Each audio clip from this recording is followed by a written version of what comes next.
പത്തനംതിട്ടയിൽ മുൻ DCC president Babu ജോർജും ജില്ലാ പഞ്ചായത്ത് മുൻ പ്രസിഡന്റ് സജി ചാക്കോയും CPM-ൽ ചേർന്നു. പത്തനംതിട്ടയിൽ നടന്ന പൊതുയോഗത്തിൽ CPM സംസ്ഥാന സെക്രട്ടറി MV ഗോവിന്ദൻ ഇരുവരെയും പാർട്ടിയിലേക്ക് സ്വീകരിച്ചു.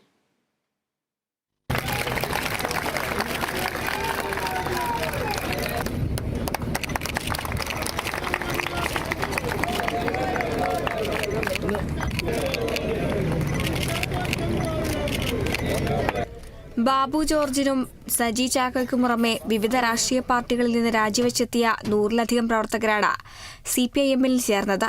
കേരളത്തിൽ ഇടതുപക്ഷ ജനാധിപത്യ മുന്നണിക്ക് വലിയ പിന്തുണ ലഭിക്കുന്നതുകൊണ്ടാണ് വിവിധ പാർട്ടികളിലുള്ളവർ കമ്മ്യൂണിസ്റ്റ് പാർട്ടിയുമായി സഹകരിച്ചു മുന്നോട്ടു പോകാൻ തീരുമാനിക്കുന്നതെന്ന് CPIM സംസ്ഥാന സെക്രട്ടറി MV ഗോവിന്ദൻ പറഞ്ഞു.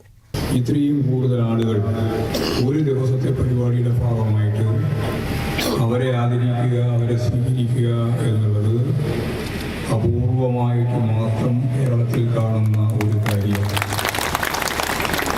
പത്തനംതിട്ട നല്ലതുപോലെ ചുവക്കുന്നു എന്നാണ് ഇത് ചൂണ്ടിക്കാണിക്കുന്നത്. പ്രതിസന്ധി ഘട്ടത്തിൽ കൂടെ നിൽക്കുന്നവരാണ് CPIM എന്ന് ബാബു ജോർജ് പറഞ്ഞു. 52 വർഷക്കാലം ഇന്ത്യൻ നാഷണൽ കോൺഗ്രസിൽ പ്രവർത്തിക്കുമ്പോൾ ഇങ്ങനൊരു കാര്യം എന്റെ മനസ്സിൽ ചിന്തിച്ചത് ഇല്ല.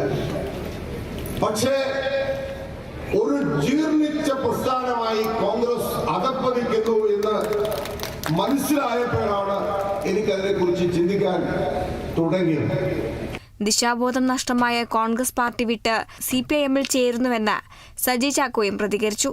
പത്തനംതിട്ടയിൽ നടന്ന സ്വീകരണ യോഗത്തിൽ CPIM സംസ്ഥാന കമ്മിറ്റി അംഗം രാജു എബ്രഹാം, മുൻ സംസ്ഥാന കമ്മിറ്റി അംഗം അനന്തഗോപൻ, പാർട്ടി ജില്ലാ സെക്രട്ടറി KP ഉദയഭാനു തുടങ്ങിയവർ പങ്കെടുത്തു. Kerala vision news, Pathanamthitta.